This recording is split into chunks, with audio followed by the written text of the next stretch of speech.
உங்களுக்கு தெரியுமா நெருப்பின் மூலப்பொருள் எங்கிருந்து வருகிறது என்று? நெருப்பின் மூலப்பொருள் பச்சை தாவரத்திலிருந்து தான் வருகின்றது என்று சொன்னால் உங்களால் நம்ப முடிகிறதா?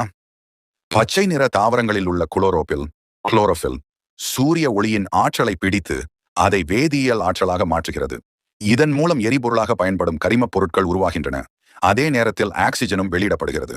உண்மையில் பெட்ரோலியம், பிளாஸ்டிக் மற்றும் விலங்குகளின் கழிவுகள் கூட இறுதியில் ஒளிச்சேர்க்கை செய்த பச்சை தாவரங்களிலிருந்தே உருவானவை. இந்த ஆச்சரியமான உண்மையை குர்ஆனும் குறிப்பிடுகிறது.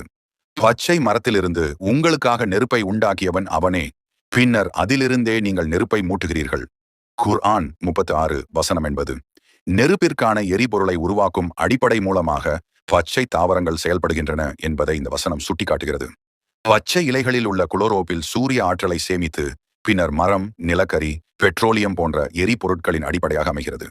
ஒரு ஆச்சரியமான உண்மை தெரியுமா? பூமியை தவிர பிரபஞ்சத்தின் வேறு எந்த இடத்திலும் எரியும் நெருப்பை இதுவரை கண்டறியப்படவில்லை. பிரபஞ்சத்தின் இருளில் நெருப்பு அரிதாக இருந்தாலும் பூமியில் நாம் பயன்படுத்தும் ஒவ்வொரு நெருப்பின் பின்னாலும் சூரியனின் ஆற்றலும் அதை சேமித்த பச்சை தாவரங்களின் அதிசய செயல்முறையும் இருக்கிறது. இதை சிந்திக்கும் போது அல்லாஹ்வின் படைப்பின் நுணுக்கமும் ஞானமும் மேலும் தெளிவாகிறது. சிந்தித்து உணரும் மக்களுக்கு இதில் பல அத்தாட்சிகள் இருக்கின்றன. அல் குர்ஆன்